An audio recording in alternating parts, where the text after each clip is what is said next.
Pembahasan soal kapan Pilkada Jakarta digelar ini lagi seru. Undang-Undang Nomor 10 Tahun 2016 mengatakan dengan jelas bahwa Pilkada Jakarta berikutnya akan dilakukan secara serentak pada tahun 2024. Nah, kepala daerah yang masa jabatannya habis pada tahun 2022 atau tahun 2023 sementara akan digantikan oleh pejabat pelaksana sampai tahun 2024. Perlu dicatat, masa jabatan Gubernur Jakarta yang ada sekarang itu habisnya pada 2022. Jadi, jika nggak ada perubahan atas undang-undang tersebut, Anies harus meletakkan jabatan pada 2022, menyerahkan kursinya pada pejabat pengganti yang akan ditunjuk oleh Mendagri. Lalu selama 2 tahun, dia nganggur sebelum mengikuti pilkada berikutnya. Itu juga kalau ada partai yang mau mengusung Anies sebagai calonnya. Perlu dicatat, undang-undang itu sendiri dibuat tahun 2016 sebelum Anies naik jadi Gubernur DKI Jakarta. Dalam kepala pembuat undang-undang saat itu, ya nggak ada terlintas nama Anies Baswedan sama sekali. Makanya statement Refli Harun yang mengatakan bahwa Pilkada serentak 2024 adalah upaya untuk menjegal Anies, ya lucu. Wong saat dibuat Anies belum jadi Gubernur Jakarta. Iya sih, saat ini di DPR sedang memulai pembahasan revisi Undang-Undang Pemilu.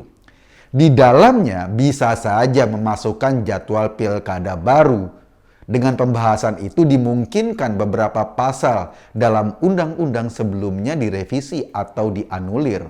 Revisi itu membuka peluang Pilkada Jakarta digelar pada tahun 2022. Sebetulnya bukan hanya Jakarta, pada saat yang bersamaan sekitar 78 daerah juga habis masa jabatan kepala daerahnya. Jika nggak ada perubahan, 78 kepala daerah itu semuanya harus mundur, memberikan kursinya kepada pejabat pengganti yang ditunjuk oleh Menteri Dalam Negeri. Dan mereka bisa lagi ngikut pilkada 2 tahun kemudian.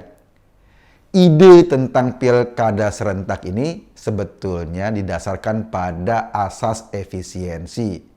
Kita tahu kan, Indonesia terdiri lebih dari 500 kabupaten kota, ada 34 provinsi. Nah, kalau pilkadanya dilakukan sendiri-sendiri kan repot banget. KPU-nya repot. Hari ini pilkada di sini, hari itu pilkada di sini, ini akan sangat merepotkan.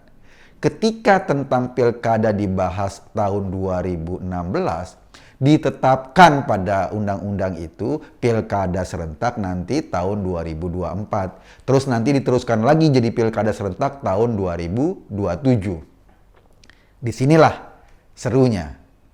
Pilkada yang digeser menjadi 2024 dianggap akan merugikan posisi Anies Baswedan sebagai Gubernur DKI Jakarta. Seperti tadi, ia terpaksa jadi pengangguran 2 tahun sebelum pilkada berikutnya. Apalagi pada tahun yang sama, 2024 juga digelar Pilpres. Mungkin waktunya berbeda, tapi tetap 1 tahun yang sama. Dan kita tahu, Anies merupakan tokoh yang digadang-gadang untuk dicalonkan sebagai calon presiden. Salah satunya Front Pembela Islam atau FPI sebagai organisasi terlarang udah menyuarakan dukungan kepada Anies. Saat menyuarakan dukungannya memang FPI bukan atau belum menjadi organisasi terlarang. Dia masih halal, kalau sekarang sudah haram. Selain FPI, PKS juga ada kecenderungan mendorong Anies maju sebagai calon presiden di 2024. Kalau sama partai yang satu ini tentu saja akan sangat ditentukan dari penggunaan kalkulator dan cara hitungan untung dan ruginya. Kalau harganya pas, ya Anies akan didorong terus. Nah, kalau Pilkada Jakarta digelar tahun 2022 dan Anies maju sebagai calon lalu menang pemilihan di Jakarta, ia berharap bisa meniru Jokowi dari Gubernur Jakarta melompat ke istana pada 2024. Tapi kalau pilkada di Jakarta digelar tahun 2024, Anies pasti bingung. Dia mau ikut pilkada atau mau ikut pilpres. Bagi Anies, pasti pilpres lebih berat pertarungannya. Mungkin ia akan bertarung dengan Gubernur Jawa Tengah Ganjar Pranowo yang elektabilitasnya jauh melampaui Anies. Sekarang Ganjar nomor 1. Mungkin juga Prabowo Subianto yang menjadi kandidat berkali-kali mau maju lagi untuk kesekian kalinya.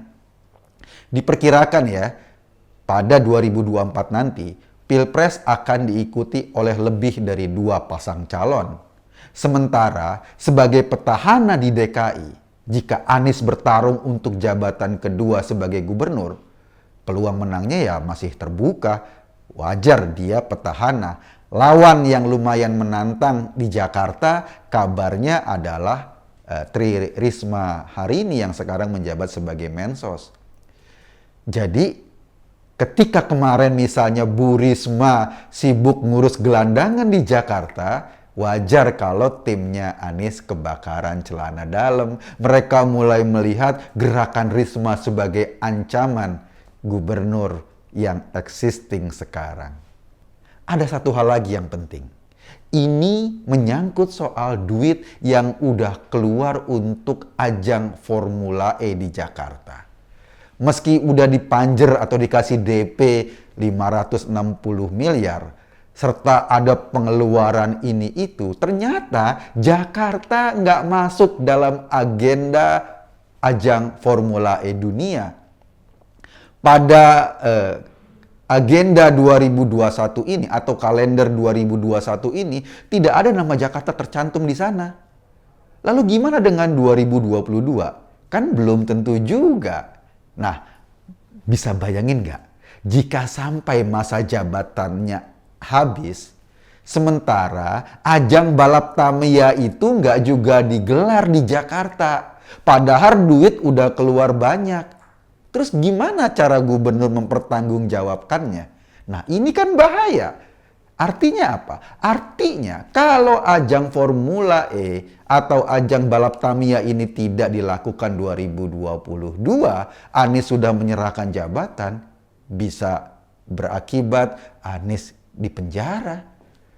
Kita sih heran juga. Kalau belum jelas kapan dilaksanakan balapan Tamiya itu, kenapa sih Jakarta nggak minta pulangin dulu DP yang udah disetor? Emang duitnya kemana? Duit 560 miliar kan sayang banget. Nolnya banyak, apalagi saat pandemi seperti ini. Jakarta butuh duit banyak buat menghalau dampak pandemi bagi warganya, buat menggerakkan ekonomi di sini.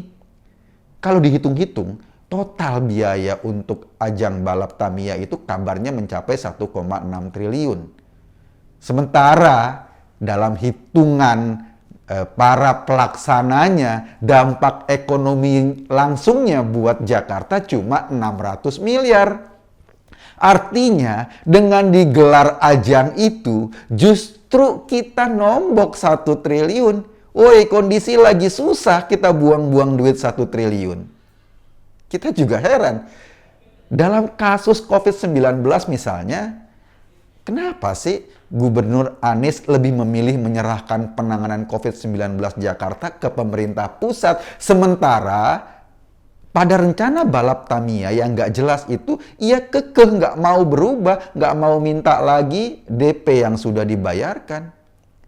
Jadi sebetulnya, kenapa Anies dan timnya berkepentingan ada revisi terhadap Undang-Undang Nomor 10 Tahun 2016 ini? Karena memang pengaruhnya sangat besar bagi Anies sebagai gubernur. Di situ dipertaruhkan karir politiknya. Di situ juga ada kemungkinan terjerat masalah hukum. Ini yang menjadi konsen orang-orang pendukung Anies agar revisi Undang-Undang 10 tahun 2016 itu diubah dan pilkada digelar di 2022. Kita sih sebagai rakyat nggak terlalu penting mau 2022 mau 2024, yang penting Gubernur Jakarta ya diganti. Saya sih cuma ngajak Anda berpikir. Kesimpulannya terserah Anda. Terima kasih.